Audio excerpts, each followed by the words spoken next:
ఆరగంటగా ఉన్నాడు అనే మాటలు మనకు వినాస్తున్నాయి. ఈ దేశంలో రేవంత్ రెడ్డికి అంత ప్రాధాన్యత ఇచ్చే పని కాంగ్రెస్ లో జరగదు కాక జరగదు. ఓకే, చరణ్ కౌశిక్ గారు నమస్తే. నమస్తే మేడం. నమస్తే. నమస్తే. ఏం చెప్తారు? జాతీయ నేతలతో చక్కగా అపాయింట్మెంట్ తీసుకుని కలిసి మాట్లాడొస్తున్నారు, ఇక్కడ నేతలు కలవడానికి కుదరదు అంటున్నారు, ఎలా చూడాలి? మేడం, ఇక్కడ ఈ రోజు ముఖ్యమంత్రి గారు కూడా కొండ సురేఖ గారి అంశం వచ్చినప్పుడు ఇది క్రమశిక్షణ సంఘం పరిధిలో ఉన్నది. ఏఐసిసి కావచ్చు, పిసిసి కావచ్చు, ముగ్గురు కూర్చొని డిసైడ్ చేస్తారు. వాళ్ళు డిసైడ్ చేసిన విధంగా మనంతా ముందుకు పోవాలని చెప్పి చాలా స్పష్టంగా ముఖ్యమంత్రి గారు ప్రకటించారు. అదే ఈ ప్లేస్ లో కేసీఆర్ గారు ఉంటే ఆనాడు చూసినాం కదా, డి శ్రీనివాస్ గారి కొడుకు బీఆర్ఎస్ పార్టీలో రాజ్యసభలో ఉన్నప్పుడు వాళ్ళ కొడుకు బీజేపీలో ఉండి బీజేపీ గెలిచిన తర్వాత ఏ విధంగా డి శ్రీనివాస్ గారిని పక్కకు పెట్టారో మనం చూడలేదా? అదే కాకుండా కాంగ్రెస్ పార్టీ చాలా ప్రజాస్వామ్యబద్ధంగా ముఖ్యమంత్రి గారు ఈ సంఘటన జరిగి 3 రోజులైనా కూడా చాలా డెమోక్రటిక్ గా వ్యవహరించిన మాట వాస్తవం. దానిలో భాగంగా కాంగ్రెస్ పార్టీ ఎక్కడ కూడా చెక్కు చెదరనికుండా తెలంగాణ రాష్ట్రంలో ఏదైతే ప్రాసెస్ ప్రకారం మాత్రం ముందుకు పోతుంది తప్ప ఇక్కడ డైనింగ్ టేబుల్ కూర్చొని వీళ్ళని సస్పెండ్ అని చెప్పేసే ఉద్దేశంతో ముఖ్యమంత్రి గారు కావచ్చు కాంగ్రెస్ పార్టీ ముందుకు పోతుందని చాలా స్పష్టంగా అర్థమైంది.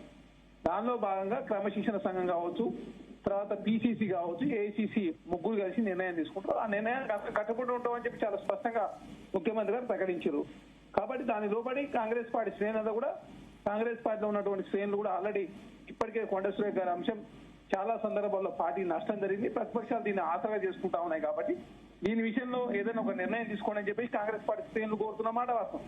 అయినా ముఖ్యమంత్రి గారు చాలా డెమోక్రటిక్ వేళ కమిటీగా చెప్పిన మాట వాస్తవం. దానిలో భాగంగా పిసిసి మహేష్ కుమార్ గౌడ్ గారు ఉన్నారు, వారు బీసీ క్రమశిక్షణ సంఘం చైర్మన్ డాక్టర్ మల్రావు గారు వారు ఎస్సీ, ఏఐసిసి సంబంధించిన వాళ్ళు కూడా ఉంటారు.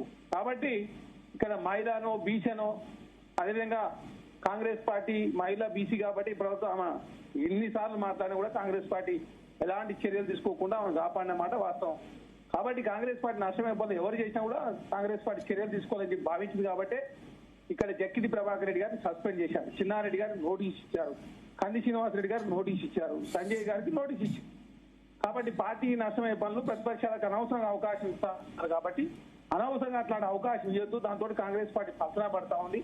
కాంగ్రెస్ పార్టీ శ్రేణులలో నిరుత్సాహం, అదే అక్కడ పార్టీ మీద నమ్మకం పోతా ఉంది. కాబట్టి భవిష్యత్తులో ఎవరు అట్లాంటి పనులు చేసినా కూడా ఉపేక్షించేది లేదని చెప్పేసి కాంగ్రెస్ పార్టీ సంబంధించిన క్యాడర్ కోరినప్పుడు కూడా కమిటీ నిర్ణయానికి అందరూ కట్టుబడి ఉండాలని చెప్పి ముఖ్యమంత్రి గారు చెప్పారు. దానిలో భాగంగా కాంగ్రెస్ పార్టీ కావచ్చు, ప్రభుత్వం కావచ్చు ముందుకు పోతాం.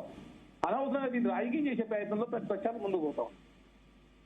ఓకే, అయితే ఆమెకు తెలియకుండానే మేడం దిలీపాచారి గారు ఏదో రెస్పాండ్ అవ్వాలనుకుంటున్నారు, చెప్పండి. దిలీపాచారి వారి గురించి మీరేదో చెప్పారు, వాళ్ళు చాలా సేపు మాట్లాడారు మేడం, అయిపోయింది. వాళ్ళు బీజేపీలో ఉంది, బీజేపీకి ఇది చెప్తున్నా, వాళ్ళు మస్తు చెప్తారు. వాళ్ళ పార్టీ ప్రజాస్వామ్యం ఉన్నాడు, వాళ్ళు మాట్లాడతారు. కానీ వాళ్ళ పార్టీలో ప్రజాస్వామ్యం ఎక్కడిది? వాళ్ళు ప్రజాస్వామ్యం ఇతరులు ఎప్పుడు వ్యవహరించలేదు. బీఆర్ఎస్ పార్టీలో కలవకుండా కవిత గారిని అయితే అసలు నోటీస్ చేయకుండా సస్పెండ్ చేసిన పరిస్థితి కూడా మనం చూస్తాం. ఇక్కడ ఎందుకంటే సుస్మితా పటేల్ గారికి ఆమె శాఖలో ఆమెకు తెలియకుండానే మరి అధికారుల డెప్యుటేషన్ కూడా బదిలీ చేశారని చూసాం కదా, మరి ఇది ఎందుకు జరిగింది? మేడం, డిప్యుటేషన్ అంశం కావచ్చు, ఇంకో అంశం కావచ్చు, ప్రభుత్వానికి సంబంధించిన అంశము, దానికి అధికార లోపడి మాత్రమే పనిచేస్తారు. దానిలో భాగంగా ప్రభుత్వం తీసుకునే నిర్ణయాల్లో ఎవరి జోక్యం ఉండదు. ఒక్కోసారి మంత్రికి సంబంధం లేకుండా వాళ్ళకి నేను అధికారం ఉన్నప్పుడు తీసుకుంటారు. అనవసరంగా దాని మీద పేద భూతతను పెట్టి చూపాల్సిన అంశం కాదు. కాంగ్రెస్ పార్టీలో ఉన్నటువంటి అంతర్గత సమస్యను BRS party, Bharatiya Janata party దీన్ని అనవసరంగా ప్రజలను తప్పుదారి పడిచే ప్రయత్నం వాళ్ళు ముందుకు పోతా ఉన్నారు. కాంగ్రెస్ పార్టీ చాలా ప్రజాస్వామ్యత ముందుకు పోతాం. బీజేపీకి ఇంత బీసీల మీద ప్రేమ ఉంది కదా. మీ రాష్ట్ర అధ్యక్షుడు రామచంద్రరావు గారు, బీజేపీ నేత మహేష్ రెడ్డి గారు కౌన్సిల్లో ఏవిఎన్ రెడ్డి మీ పార్టీలో సోషల్ చేస్తున్నారు. మా పార్టీ అధ్యక్షుడు బీసీ, డిప్యూటీ సీఎం ఎస్సీ ఉన్నాడు, ఓసీ ముఖ్యమంత్రి ఉన్నాడు, ఖర్గే జాతీయ స్థాయి అధ్యక్షుడు. మా పార్టీలో కాంగ్రెస్ పార్టీలో బీసీలకు, ఎస్సీలకు, ఓసీలకు అందరికి సముచిత గౌరవం న్యాయం ఇచ్చే ప్రయత్నంలో మేము ముందుకు పోతాం. తెలంగాణ రాష్ట్ర బీసీ కులగన చేసి బీసీ రిజర్వేషన్ పెంచింది కాంగ్రెస్ అవుతాం కదా. దీన్ని అనవసరం రాజకీయం చేసే ప్రయత్నంలో బీఆర్ఎస్ పార్టీ ముందుకు పోతా ఉంది. భారతీయ జనతా పార్టీ కూడా దీన్ని అనవసరంగా రాద్ధాంతం చేసే ప్రయత్నం దయచేసి మానుకోవాలని చెప్పి కోరుతా ఉన్నాను. ఇప్పుడు రాజగోపాల్ రెడ్డి, అనిరుద్ రెడ్డి చాలా సార్లు మాట్లాడారు కదా, మరి వాళ్ళకి ఎందుకు నోటీసులు ఇవ్వలేదు? మేడం, పదవులు రాని వాళ్ళు మాట్లాడారంటే ఒక అర్థం ఉంది. ఇప్పుడు కాంగ్రెస్ లో బీసీ లీడర్లకే స్వేచ్ఛ లేదంటున్నారు. ఇప్పుడు బీజేపీ నుంచి అయినా శరత్ గారైనా చిన్నారెడ్డి గారికి ప్రభాకర్ రెడ్డి లీడర్లు ఏదైనా మాట్లాడచ్చు అనేది చెప్తున్నారు. ఇక్కడ మేడం ఆమెకు కూడా ఫస్ట్ సారి కాదు, ఇది 3వ సారి. రాజగోపాల్ రెడ్డి గారు కూడా ఇంత బహిరంగంగా ఇంత ఎప్పుడు మాట్లాడే ముఖ్యమంత్రి గారు కావచ్చు, ప్రభుత్వాన్ని కావచ్చు, మొత్తం ఏకంగా రేవంత్ రెడ్డి గారి కుటుంబం కావచ్చు, కాంగ్రెస్ వాళ్ళు పార్టీ డైరెక్ట్ గా మాట్లాడారు. ఇంకా ఇక్కడ కొండ సురేఖ కూతురు మాట్లాడింది. మేడం డైరెక్ట్ గా అంటే ఇక్కడ మీరు గుర్తుపెట్టుకోండి, ఇక్కడ ఈ అంశానికి సంబంధించి చాలా స్పష్టంగా మహేష్ కుమార్ గౌడ్ గారు మాట్లాడారు. వారి మంత్రివర్గానికి సంబంధించి కావచ్చు, ఏమన్నా కాంగ్రెస్ పార్టీలో ప్రతిపక్షం అధికార పక్షం ఉంటూ ఒక నిర్ణయం తీసుకుంటారు, కాంగ్రెస్ పార్టీ నిర్ణయానికి కట్టుబడి ఉంటుంది. వారికి ఏఐసీసీ మాట ఇచ్చింది కాబట్టి వాళ్ళ పదవి రాలే కాబట్టి మాట్లాడతారు. వీళ్ళకి పదవి ఇచ్చి ఒక్కరికి చేస్తే మంత్రి చేస్తే కాంగ్రెస్ పార్టీ బలహీనపరిచే ప్రయత్నం చేస్తే ఖచ్చితంగా కాంగ్రెస్ పార్టీ శ్రేణులను కూడా స్పందిస్తా ఉన్నారు.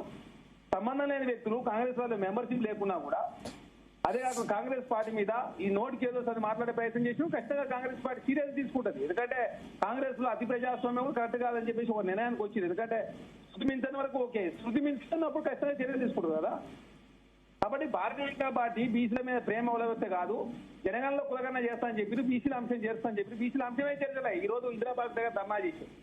ఓబీసీ ప్రధానం అందరూ ఓబీసీలో రిజర్వేషన్ వేస్తుంటే ఒప్పుకోరు. కాబట్టి భారతీయ జనతా పార్టీ ఓబీసీలకు చేసింది ఏం లేదు, శూన్యం. వచ్చిన నడిస్తారు వాళ్ళు. బీఆర్ఎస్ పార్టీ కూడా అంటే చాలా మంది సస్పెండ్ చేసిన కారణం లేకుండా. కాబట్టి బీఆర్ఎస్ పార్టీ బీజేపీ అసలు మాట్లాడే నైతికత లేదు. ఓకే ఒక నిమిషం మేడం. యా శరత్ మేడం, నేను ఏమంటున్నా, చరణ్ ఇప్పుడు కౌశిక్ గారు ఏం చెప్పినారు? కాంగ్రెస్ నాయకులు ఒక్క నిమిషం బ్రదర్, ఆయన ఏమన్నాడు చరణ్ కౌశిక్ గారు? సుస్మిత మా పార్టీలో సభ్యురాలు కాదు. ఎంతో మంది పార్టీలో సభ్యులు కాని వాళ్ళు, ప్రతిపక్షాల వాళ్ళు ప్రభుత్వం మీద, పార్టీ మీద, మా పార్టీ నాయకుల మీద చాలా విమర్శలు చేస్తున్నారు. అట్లనే ఆమె చేసిన విమర్శను మేము పట్టించుకోవాల్సిన అవసరం లేదు అని ఆయనే అన్నాడు 3 రోజుల క్రితం. మరి మళ్ళీ ఈ రోజు సుష్మితా పాటిల్ చేసినటువంటి విమర్శలను దృష్టిలో పెట్టుకొని ఇవాళ ఎట్లా కొండా సురేఖ మీద యాక్షన్ తీసుకుంటారు? ఫస్ట్ పాయింట్, ఆమె మాట్లాడిన మాటలలో తప్పేముంది? ముఖ్యమంత్రిని డైరెక్ట్ గా చెప్పాను, మేము కొండా సురేఖ వాళ్ళ ఇంటికి పోలేదు, కొండా మురళికి ఎమ్మెల్సీ టికెట్ ఇస్తా అని అనలేదు, ఆ రకమైనది ఏది చెయ్యలేదు అని అనమనండి. లేదా రాజగోపాల్ రెడ్డి గారికి మన చామల కిరణ్ కుమార్ రెడ్డిని గెలిపిస్తే ఆ ఎన్నికల తర్వాత మంత్రి పదవి ఇస్తా అని అనలేదు అని అనమనండి. ఇప్పుడు ఎట్లుంటుందంటే మీరు ఒక ఆలోచన, ఒక అవకాశం కల్పించినారు, మీరు ఒక ఆశ చూపెట్టినారు, వాళ్ళ సేవలను వినియోగించుకున్నారు. ఆ తర్వాత మీరు అధికారంలోకి వచ్చినాక వాళ్ళ యొక్క శ్రమను మీరు నెగ్లెక్ట్ చేసి, వాళ్ళని ఇగ్నోర్ చేసి, వాళ్ళని అవమానపరుస్తా అంటే వాళ్ళు ఒప్పుకోరు. తర్వాత వాళ్ళు ఇంకొక ప్రశ్న కూడా వేస్తున్నారు, ఏమని? మా నియోజకవర్గాలలో అభివృద్ధి కార్యక్రమాలలో వివక్ష చూపెడుతున్నారు, కొన్ని నియోజకవర్గాలకు మాత్రమే అత్యధికంగా నిధులు ఇస్తున్నారు అనే ఒక మాట మాట్లాడినారు. ఇది అబద్ధం అని లెక్కల ద్వారా ముఖ్యమంత్రిని చెప్పమనండి. ఇట్లా చాలా సమస్యలు ఉన్నాయి.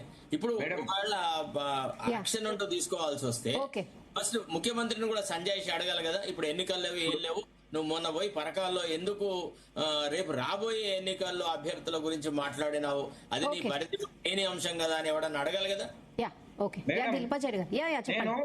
నేను ఒక సూటి ప్రశ్న అడుగుతున్నా. కాంగ్రెస్ మా నాయకులు మాట్లాడుతా ఉన్నారు కదా, పరకాలకి వరంగల్ జిల్లాకి పోయినరు మేడం, ముఖ్యమంత్రి పర్యటనలో పోయినరు రేవంత్ రెడ్డి గారు. అంటే ఆ జిల్లా మంత్రి ఉండదా అండి ఆ సమావేశంలో?